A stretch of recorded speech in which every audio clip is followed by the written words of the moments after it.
Sou um rapaz de 22 anos e trabalho como técnico de farmácia em um hospital de médio porte.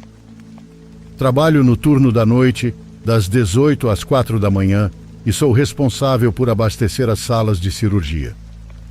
Faço esse turno por 7 dias seguidos, depois tenho 7 dias de folga.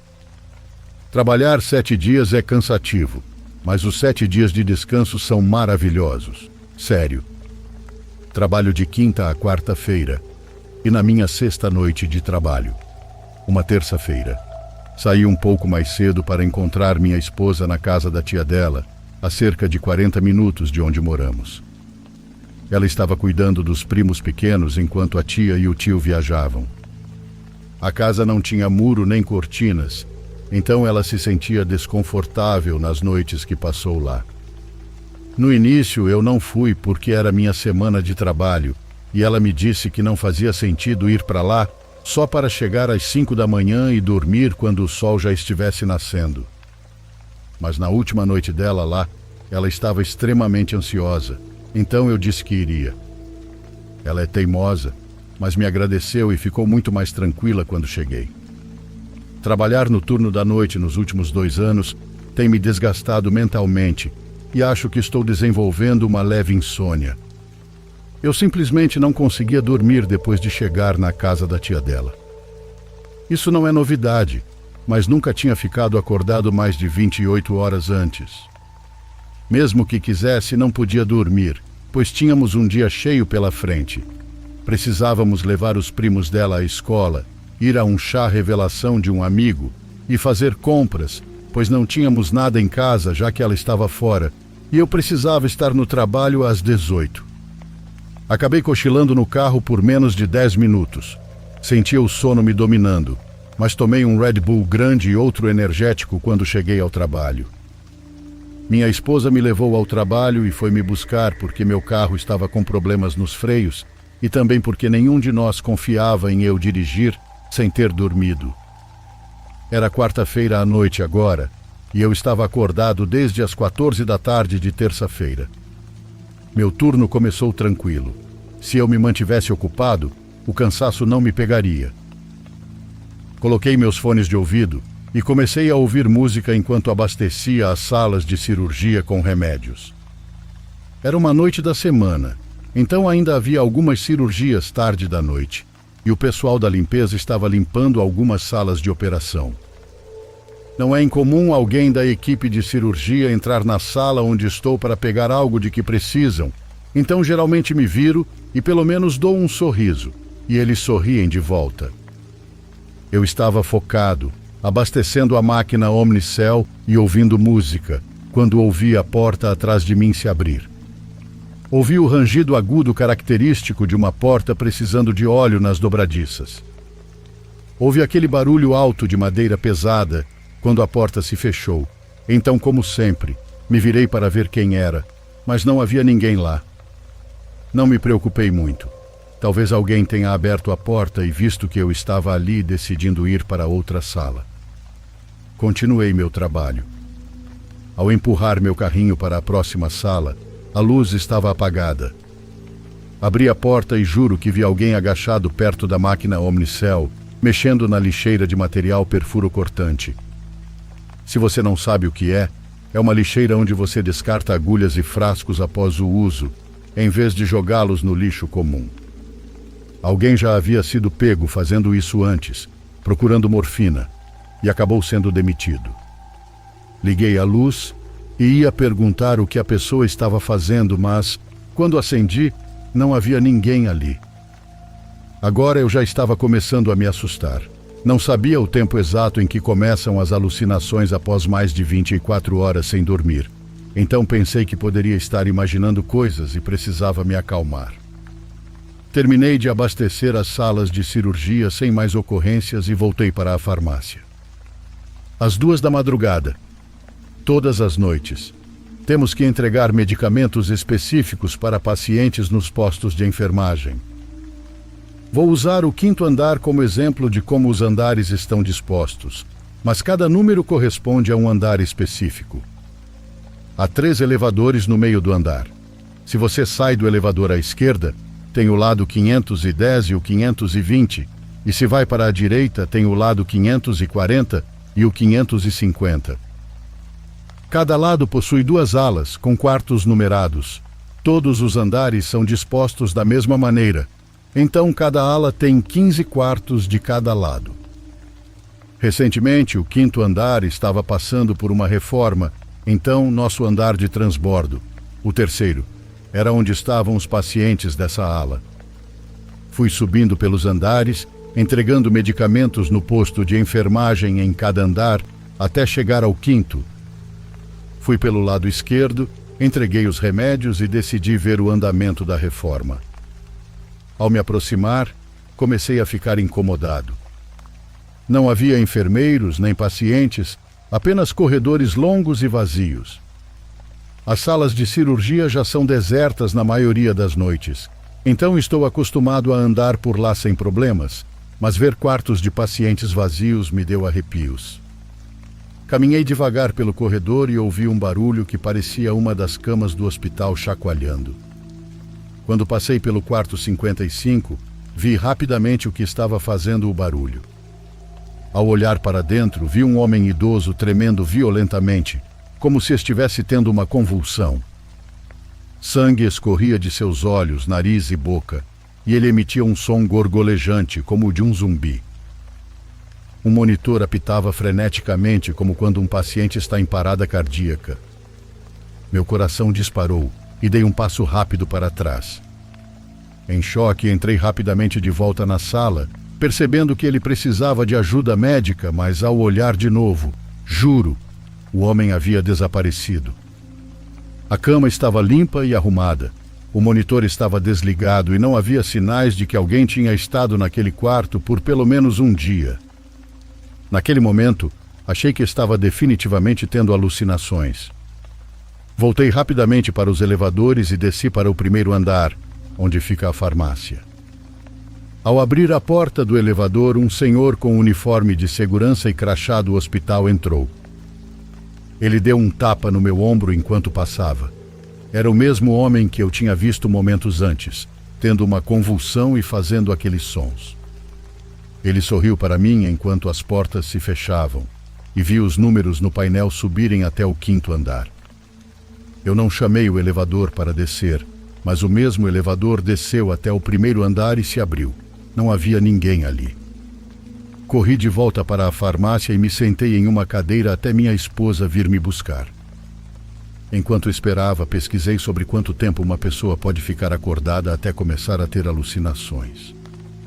Diziam que leva entre 30 a 48 horas, e eu estava há 38 horas sem dormir, então fazia sentido. Quando saí para encontrar minha esposa no carro, olhei de volta para a janela do 5º andar e vi o mesmo homem olhando para mim. Tive arrepios enquanto entrava no carro. Não disse nada a ninguém sobre o que vi naquela noite. Não sei por que teria alucinado aquele homem específico, pois nunca o vi antes e ele não significa nada para mim. Ainda não tenho certeza se aquilo foi mesmo uma alucinação ou se o que vi era real. No entanto, parece muito ter sido real. Fui dormir assim que cheguei em casa. Faz menos de 2 semanas e, graças a Deus, nunca mais vi aquele homem.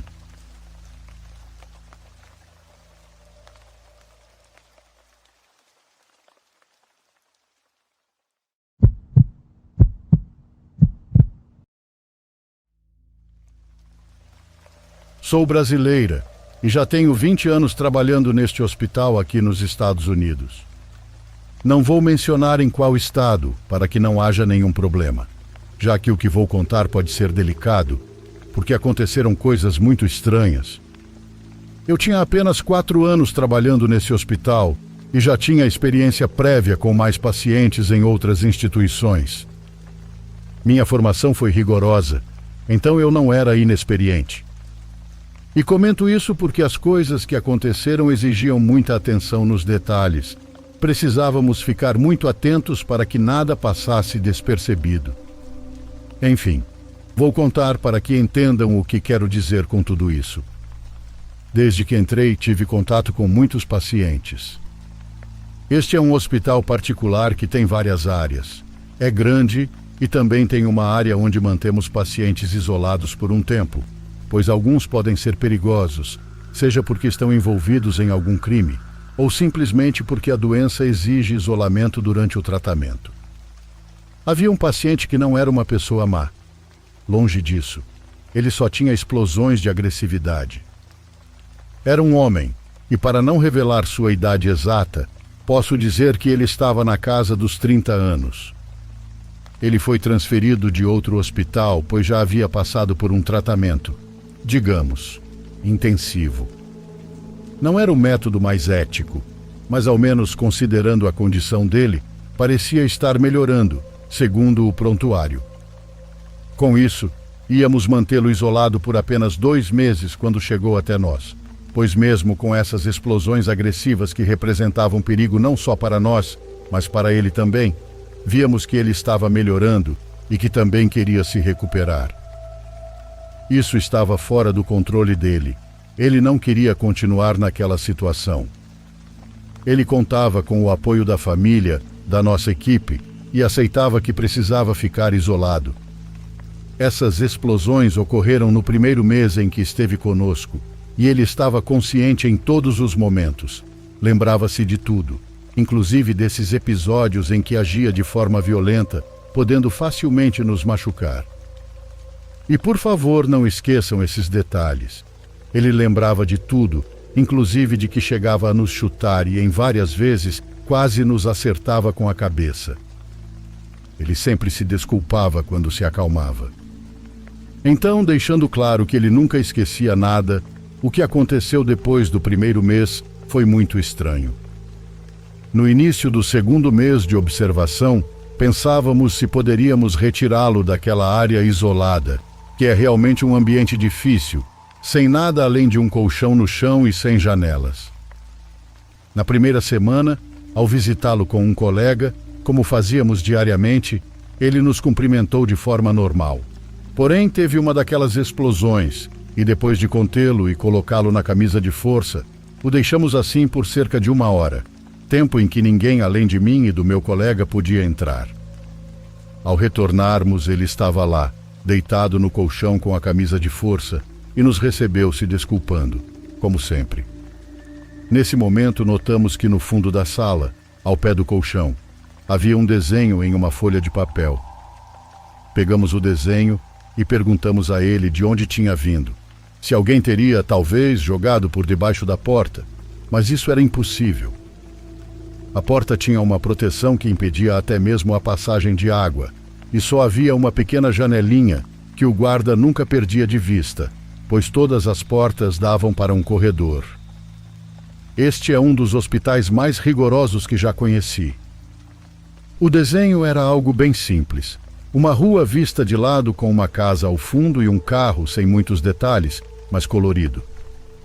Perguntamos como ele havia feito o desenho, já que ninguém poderia tê-lo colocado por baixo da porta ou pela janelinha. Ele nos disse que tinha sido um menino. Nesse momento, comecei a pensar que alguém poderia ter entrado no quarto sem autorização, o que seria um grande problema para todos nós. Outra possibilidade era que o paciente estivesse alucinando, o que seria uma novidade em seu prontuário. Mas então, de onde veio esse desenho? Quando pedimos para ele falar mais sobre a folha, ele foi muito cooperativo. Permitiu que a examinássemos e nos disse que não tinha lápis ou qualquer material para colorir. Segundo ele, um menino entrou de repente, o assustando, deixou o desenho e quando ele levantou o olhar novamente, o menino já não estava mais lá. Ele mesmo achava que poderia ter imaginado aquilo, pois nem chegou a tocar na folha, que foi deixada pelo menino onde nós a encontramos. Certamente estávamos em uma posição difícil. Éramos os únicos responsáveis por aquele paciente. E se o segurança não soubesse sobre isso, estaríamos em uma situação muito delicada, pois o paciente teve acesso a materiais perigosos para ele, embora não soubéssemos de onde eles vieram. Eu sempre confiei no meu colega. Ele estava comigo o tempo todo, ou pelo menos sempre no meu andar, e também não seria vantajoso para ele deixar o paciente com esses objetos. Sabem que, além disso, Tínhamos câmeras nos corredores e a vigilância era feita por uma empresa externa que guardava as gravações ali e em um banco de dados fora do hospital. E digo tudo isso porque pensei em cada detalhe para descartar quem poderia ter feito isso, quem teria algum interesse em que nosso paciente fizesse esses desenhos. No final, meu colega e eu pegamos o desenho e decidimos primeiro não dizer nada. Iríamos pensar no que faríamos. Isso nos prejudicava, já que não encontrávamos outra possibilidade, além de alguém ter combinado com o segurança e fornecido o material. Esse paciente também não poderia ter guardado nada, pois nunca usávamos material desse tipo com ele, nem fazíamos testes projetivos para que ele desenhasse, muito menos sem supervisão. Passou aquele dia e no dia seguinte falamos com ele novamente, e ele nos contou a mesma versão sobre o menino. Ele também não sabia o que estava acontecendo, e isso significava que precisaríamos mantê-lo em observação por mais tempo, algo que ele não queria. Por isso digo que não fazia sentido ele mentir sobre isso ou fazer desenhos com material sabe-se lá de onde, porque sabia que isso significaria mais tempo isolado e ninguém de nós queria isso, menos ainda ele. Na semana seguinte, uma segunda-feira, tivemos uma sessão com ele e no meio da sessão ele teve mais um daqueles surtos que já conhecíamos. Fizemos o protocolo de sempre e voltamos a colocá-lo na camisa de força. Desta vez, antes de sair, revisamos muito bem o quarto para garantir que não houvesse nenhuma abertura no colchão onde ele pudesse esconder coisas, nem em outra parte do quarto. Constantemente, aqueles que cuidavam da manutenção também faziam verificações, mas não encontravam nada. Voltamos 1 hora depois, pois não podíamos ficar com ele o tempo todo, já que tínhamos outros pacientes para atender e ninguém para nos cobrir. Após essa hora, procurei meu colega e voltamos ao paciente. Ao retornar e entrar para tirar a camisa de força, ele estava com uma expressão de terror no rosto, e vimos 2 folhas de papel com desenhos coloridos de parques com crianças, céu e sol. Os 2 desenhos eram diferentes, mas pareciam feitos por uma criança. Antes de perguntar qualquer coisa, olhamos bem para o paciente que estava encostado na parede, como se estivesse se protegendo. Quando ele se sentiu à vontade, nos disse que o mesmo menino saiu da parede. Ele disse que esse menino deixou esses desenhos e voltou para dentro, que segundo suas palavras, o menino queria que ele ficasse trancado ali para sempre, que ria dele e disse que o deixariam isolado por mais tempo, e assim eles ficariam mais tempo juntos. Ele nos disse que o menino dava medo, que era muito feio e que não parecia real. Quando pegamos os desenhos, ele nos pedia, implorava, para não deixá-lo isolado, pois era isso que o menino queria. Verificamos a camisa de força, que não estava desatada, estava bem presa, e dissemos que a única forma de acreditarmos nele seria se ele nos mostrasse onde guardava os materiais ou nos dissesse quem os entregava. Nisso ele começou a chorar muito, suplicando para que acreditássemos nele, dizendo que o menino da parede era quem deixava os desenhos ali, que ninguém vinha, que ele não escondia nada. Meu colega e eu pedimos um momento ao paciente, e do lado de fora do quarto, concordamos que acreditávamos nele, já que tínhamos certeza de que nenhum de nós 2 havia feito aquilo. Decidimos relatar o caso e pedir que verificassem as câmeras. Não mencionei antes, mas o segurança sempre nos perguntava antes de entrar se tínhamos algum objeto para registrar para as sessões. Havia controle sobre isso e nunca entramos com nada. Tudo estava no diário que o segurança mantinha. Tivemos que dar a notícia ao paciente de que precisaríamos isolá-lo enquanto buscávamos quem estava fazendo isso. Não podíamos dizer a ele que acreditávamos no menino da parede, embora eu, internamente, acreditasse. Seu diagnóstico não incluía alucinações e doeu vê-lo tão triste ao receber a notícia. Ele não parava de repetir e implorar para que o tirássemos dali, ou que, pelo menos, se tivesse outro episódio, o tirássemos, porque, segundo ele, o menino voltaria para prejudicá-lo. A investigação interna começou com a diretora, que nos ouvia com atenção e nos dava suporte. Felizmente, esse paciente não teve episódios de agressividade enquanto analisavam as câmeras. Revisaram tudo, sem encontrar nada. Estava gravado que meu colega e eu entramos de mãos vazias e ninguém mais se aproximou daquele quarto. No entanto, tínhamos as 3 folhas com os desenhos que a diretora guardou para mandar analisar. Houve um lado positivo e outro negativo. O positivo foi que, depois de um processo que virou um caso legal, só fomos chamados para testemunhar sobre o ocorrido. Não soubemos mais nada devido à natureza do caso, mas nos informaram que as declarações do paciente não poderiam ser tomadas como verdadeiras, pois ele continuava sustentando o relato sobre o menino que saía da parede. Fomos retirados do caso sem repercussões e o paciente foi transferido para outra clínica, um retrocesso em sua recuperação.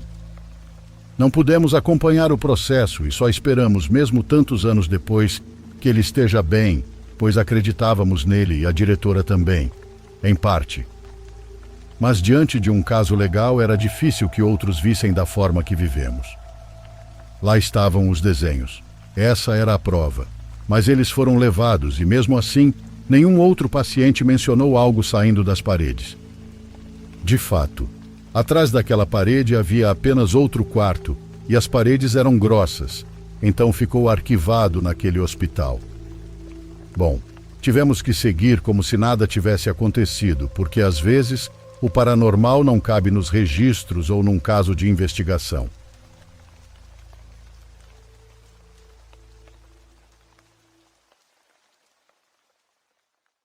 Por favor, curta e se inscreva se você estiver gostando. Agora continuamos.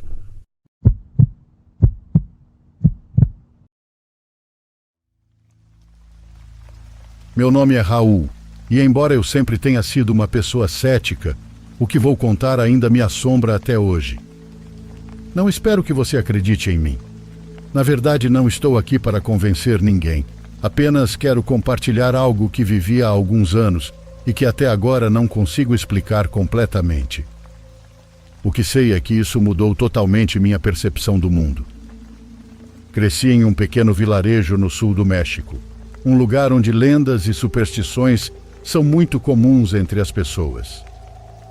Desde criança, ouvia os mais velhos falando de uma colina que ficava bem na beira do vilarejo, um local que todos evitavam. Meu avô, em especial, costumava me advertir sobre subir lá, principalmente à noite. Ele dizia que se eu fizesse isso, veria coisas que era melhor não presenciar. Quando eu tinha cerca de 10 anos, ele me contava como nas noites de lua cheia, às vezes se viam luzes estranhas no alto da colina e ouviam-se cânticos que faziam a pele arrepiar. Segundo ele, havia algo naquele lugar que não devia ser incomodado, e era melhor se manter afastado. Sendo uma criança curiosa, eu não dei muita importância. Para mim era apenas mais uma história de gente velha.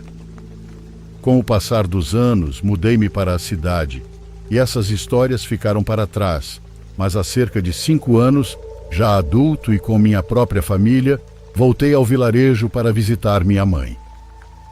Meu pai havia falecido há pouco tempo, e ela tinha ficado sozinha na casa. O plano era ficar alguns dias para ajudá-la com algumas coisas e passar um tempo com ela. Ao chegar, tudo parecia em ordem, mas percebi que algo a deixava inquieta. Ela tinha uma mascote, um pastor alemão que a acompanhava há alguns anos. Esse cão era um guardião leal e nunca mostrava sinais de medo. Até aqueles dias, quando começou a se comportar de forma estranha, especialmente à noite.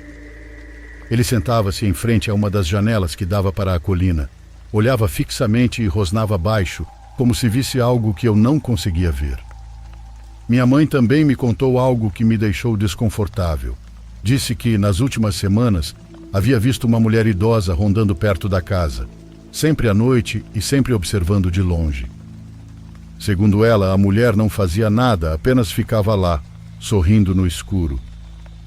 Minha mãe achava que talvez fosse uma mendiga ou alguém que havia perdido a razão, mas aquele sorriso a deixava nervosa. Tentei tranquilizá-la, dizendo que devia ser apenas uma senhora desorientada, mas a situação piorou. Uma noite o cachorro começou a uivar e arranhar a porta de maneira desesperada, como se quisesse sair. Decidi segui-lo para ver o que o deixava tão agitado. O animal correu em direção à colina e, embora eu sentisse um calafrio percorrer meu corpo, o segui. Quando chegamos ao topo da colina, me escondi atrás de algumas árvores. Foi ali que a vi. Era uma idosa magra e encurvada, vestida com trapos pretos. Ela estava parada perto de uma pequena fogueira que mal iluminava sua feição. Em suas mãos, ela segurava o que parecia ser um saco de tecido.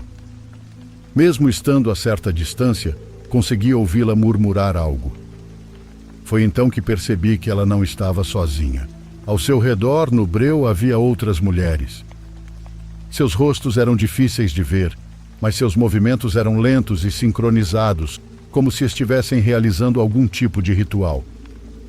Comecei a sentir um pouco de medo e me agachei ainda mais para não ser visto. O que tirou meu fôlego foi o corpo de um animal no chão, cercado por símbolos talhados na terra. Não eram os típicos símbolos que se vê em filmes, não. Eram marcas rústicas, carregadas de uma energia que me fez sentir como se estivesse em um lugar muito perigoso. Tentei recuar em silêncio, mas meus nervos me traíram. Pisei em uma garrafa de plástico e as mulheres pararam imediatamente e se viraram para mim. Seus olhos, não sei bem como descrevê-los. Bom, não havia vida neles. Naquele momento soube que eu não deveria ter ido até lá. Corri como nunca na minha vida. Desci a colina quase tropeçando nas pedras e raízes, e atrás de mim, embora não ouvisse passos, sentia uma presença que me seguia. Ao chegar em casa, o cachorro ficou rosnando em frente à porta, olhando para a colina como se soubesse que algo estava lá. Tranquei a porta e, sem dizer nada à minha mãe, fui para o meu quarto. Não consegui dormir a noite toda. Na manhã seguinte, minha mãe e eu encontramos pássaros mortos em frente à porta de casa. Eram vários, dispostos em um círculo perfeito.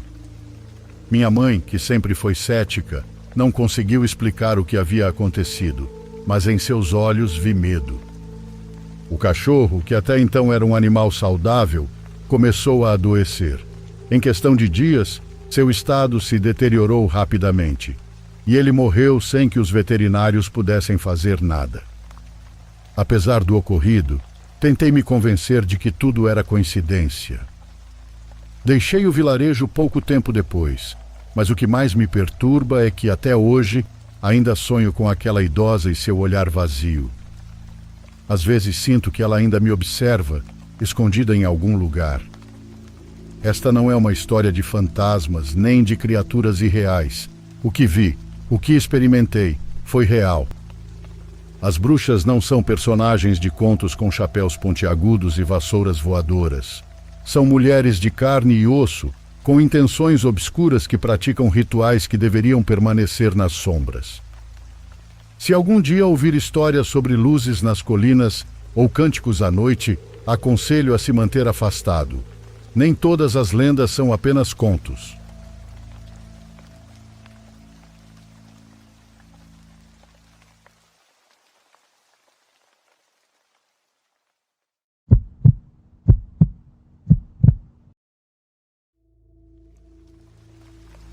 Eu moro em San Antônio, no Texas, e isso aconteceu há 4 anos, quando eu tinha 18.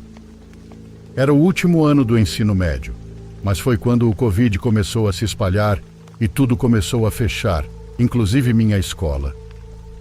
Mesmo que todos devessem ficar em casa e cumprir a quarentena, meu grupo de amigos e eu saíamos mais do que nunca.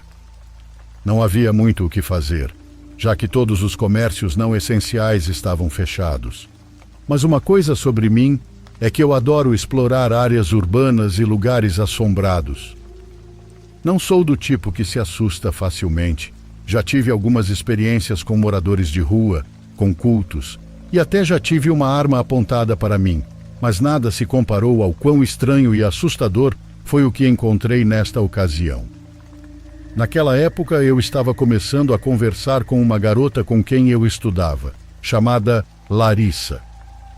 Se não fosse por ela confirmar minha versão do que aconteceu naquela noite, tenho certeza de que nenhum dos meus amigos acreditaria em mim. Estávamos saindo há pouco tempo, mas consegui convencê-la a explorar um parque natural em uma área arborizada às 3 da manhã, aqui em San Antônio. O parque se chama Schnabel. Durante o dia ele é relativamente bonito, seguro e muito agradável, mas à noite pode ser um lugar perigoso e a polícia geralmente patrulha as entradas para manter as pessoas afastadas. Em 2016, uma mulher de 24 anos chamada Lauren Bump foi brutalmente assassinada e esfaqueada mais de 20 vezes lá. E em 2021, um garoto foi baleado 5 vezes enquanto explorava a floresta. Enfim, Larissa e eu chegamos ao parque por volta das 3 da manhã. Estava muito assustador, pois as árvores bloqueavam bem a luz da lua. Eu não gosto de usar lanterna, pois meus olhos não conseguem se ajustar ao escuro e você só vê o que está iluminado. Além disso, não queria que alguém visse a luz de longe, então preferia mantê-la apagada enquanto explorávamos. Caminhamos por cerca de 20 minutos pela trilha principal.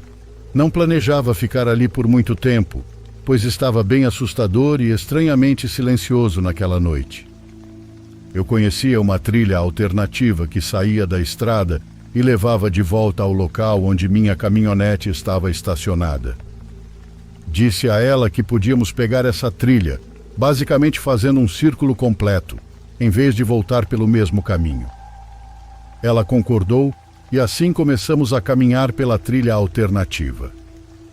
Estávamos caminhando há apenas uns 3 minutos pela trilha alternativa, quando do nada começamos a ouvir o som de uma flauta.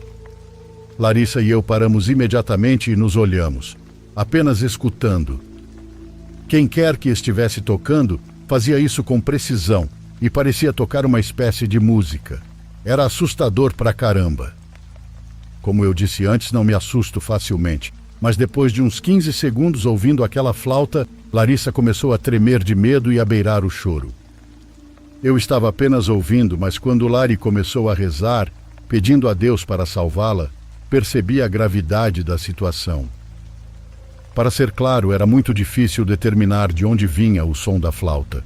Parecia vir da trilha principal, que era paralela onde estávamos, com uns 50 metros de floresta entre nós, mas o som estava ficando mais alto e mais próximo, a ponto de parecer que estava bem em cima de nós. Larissa estava tão assustada que não conseguia se concentrar, então eu sabia que precisava ter coragem e tirá-la dali. Isso vai soar meio brega, mas eu disse a ela: "Não se preocupe, não vou deixar nada acontecer com você." E sugeri que corrêssemos pela trilha para fugir. Começamos a correr. Acho que a flauta parou de tocar, mas foi difícil perceber, pois eu estava mais focado em sair dali o mais rápido possível. Corríamos a uns 30 metros quando, do nada, ouvimos o farfalhar das folhas e o estalar de galhos, e algo grande cruzou a trilha bem na nossa frente. Poderia muito bem ser um cervo ou algum tipo de animal grande, mas foi estranho porque não consegui ver uma silhueta ou qualquer forma na nossa frente. Outra coisa estranha é que não ouvi nada se aproximando nem fugindo. Só ouvi o som quando a coisa passou bem na nossa frente. Assim que sentimos e ouvimos algo cruzando a trilha, obviamente demos meia volta e corremos na direção oposta, até chegarmos de volta ao ponto original, onde ouvimos a flauta. E então, como se quem estivesse tocando estivesse esperando nossa volta, a flauta começou a tocar de novo, alta e bem em cima de nós. Dessa vez soava quase como uma música celta. A melodia estava em ritmo, mas ainda era impossível determinar de onde vinha o som. Ele parecia nos cercar. Nesse ponto, meu instinto de luta ou fuga ativou, pois estávamos encurralados. Tínhamos duas opções: ou voltávamos pela trilha alternativa, onde ouvimos aquele barulho assustador, ou voltávamos para a trilha principal, onde estava quem quer que fosse que tocava a flauta. A trilha alternativa era definitivamente mais assustadora, pois era mais escura e cercada por uma floresta densa, e pelo menos a trilha principal era pavimentada. Assim disse a Larissa, que ainda tremia de medo. Vamos correr pela trilha principal de volta à caminhonete. Corremos de volta. A adrenalina ainda estava a 1000, então cortamos a caminhada de 20 minutos para uns 8 minutos de corrida. Não percebi quando, mas em algum momento durante a corrida o som da flauta parou. No caminho de volta havia um banheiro químico e eu estava morrendo de medo porque, e se alguém estivesse do outro lado ou escondido dentro dele?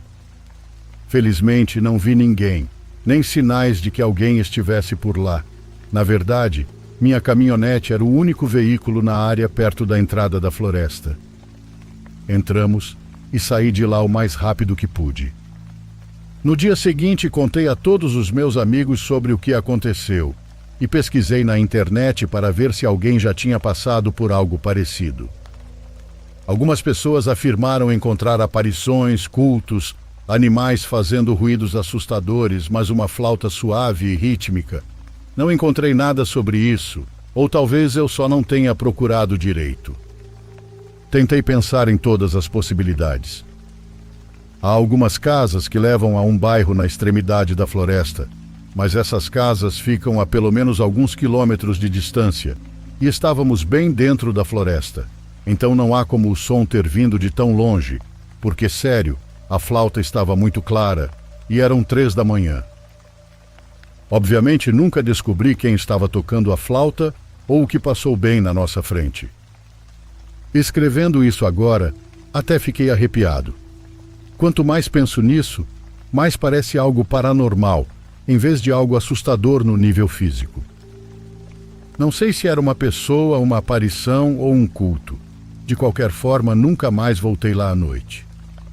Ainda exploro muitos lugares assustadores, mas nunca mais passei por nada parecido.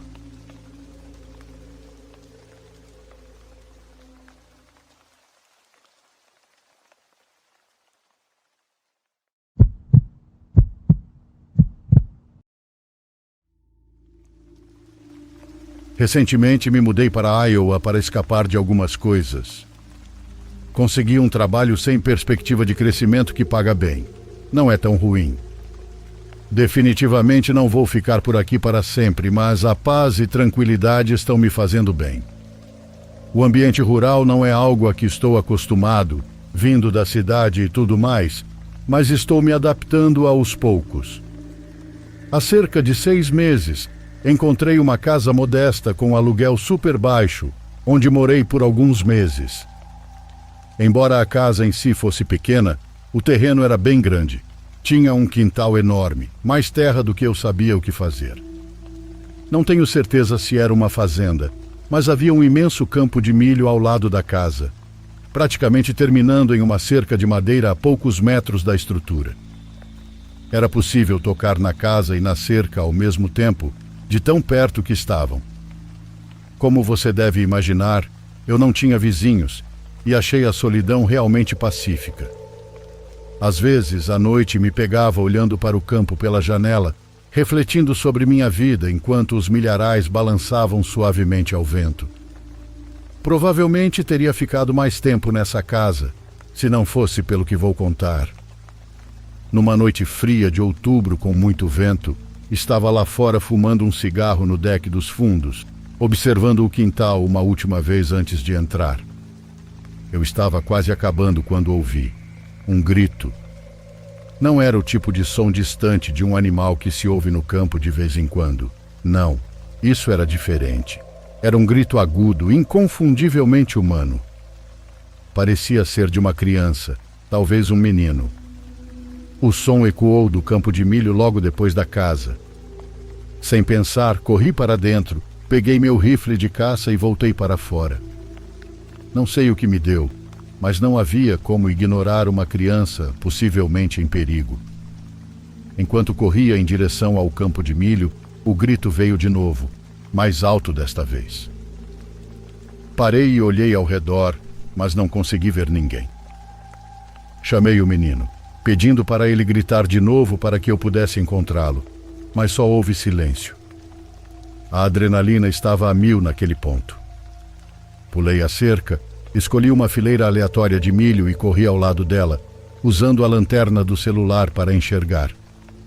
Continuei gritando, mas a criança nunca respondeu. Eventualmente percebi que estava em apuros, então liguei para a polícia e expliquei o que ouvi antes de voltar para casa. Quando os policiais chegaram, insisti em ajudar na busca pelo campo. Eles permitiram, e eu fiquei grato. Procuramos por pelo menos meia hora, chamando pela criança o tempo todo, mas ele nunca respondeu. Não havia nada lá, nenhum sinal de pegadas, nenhum rastro de movimento, nenhum vestígio de que alguém estivesse naquele campo. Eventualmente desistimos e os policiais me disseram para ligar novamente se eu ouvisse algo, e foram embora. Eu estava frustrado, mas o que mais podia fazer? Parte de mim pensou que tudo havia sido uma pegadinha, o que até fazia sentido. Imagino que as crianças por aqui lutam para passar o tempo, mas pensar que alguém poderia brincar com outra pessoa assim me deixava mal. Por mais que eu tentasse me convencer de que tudo havia sido uma brincadeira, não consegui relaxar depois disso. Mal sabia eu que a situação estava prestes a escalar de 1 para 10. Enquanto estava no andar de cima me preparando para dormir, algo fora da janela chamou minha atenção. Era a última coisa que alguém gostaria de ver do lado de fora de uma janela de quarto, um leve brilho laranja. Corri até a janela e senti meu estômago afundar. Ao longe, pequenas chamas surgiam no campo de milho, piscando descontroladamente no escuro. Me lembro de gritar, "Meu Deus!" várias vezes. Eu sabia que tinha que fazer algo. O fogo não era grande, mas com o vento ele se espalharia rapidamente. Desci as escadas correndo enquanto ligava para a emergência, praticamente gritando ao telefone. Peguei a mangueira do lado da casa, pulei a cerca e corri para o campo. Rezei muito para que a mangueira fosse longa o suficiente para alcançar o fogo. Eu estava encharcado quando cheguei às chamas, mas não me importei. Sabia que o corpo de bombeiros demoraria uma eternidade para chegar. Eu era a única esperança. Fiz o melhor que pude para conter as chamas, e tive muita sorte do fogo não ter se espalhado mais rapidamente. Consegui apagá-lo completamente em alguns minutos. Me abaixei para recuperar o fôlego, tentando entender por que tudo isso estava acontecendo comigo. Enquanto estava ali, encharcado de suor e água, vi um movimento pelo canto do olho. Virei-me e quase morri ali mesmo. Havia alguém na janela do meu quarto. Alguém estava lá dentro. Sem pensar, larguei a mangueira que ainda estava jorrando água e corri em direção à casa. Abri a porta e entrei na cozinha só para congelar no lugar. A sala estava completamente destruída. A geladeira e os armários estavam todos abertos e um monte de pratos quebrados no chão. Era um caos e eu não sabia o que pensar. Mal tive tempo de processar aquilo quando ouvi a porta da frente bater. Girei e corri para lá, mas quando cheguei, quem quer que estivesse lá dentro já tinha sumido. Corri para fora de novo, mas não havia sinal de ninguém. Achei que ia desmaiar de tanta adrenalina. Poucos minutos depois, a polícia e os bombeiros finalmente chegaram. Contei a eles o que aconteceu e desta vez eles levaram tudo muito a sério. Tentativa de incêndio é um crime grave, e eles trataram como tal. Vários policiais e até cães farejadores foram trazidos para uma busca mais completa, mas mais uma vez não encontraram nada. Por algumas semanas não consegui dormir. Cada ruído, cada farfalhar, me deixava tenso. Dormia com meu rifle de caça ao meu lado toda a noite até conseguir me mudar. Continuo pensando no que aconteceu. Nada faz sentido, mas o que mais me incomoda é aquele primeiro grito. Me dá enjoo pensar que talvez realmente houvesse uma criança em perigo, a menos de 100 metros de mim.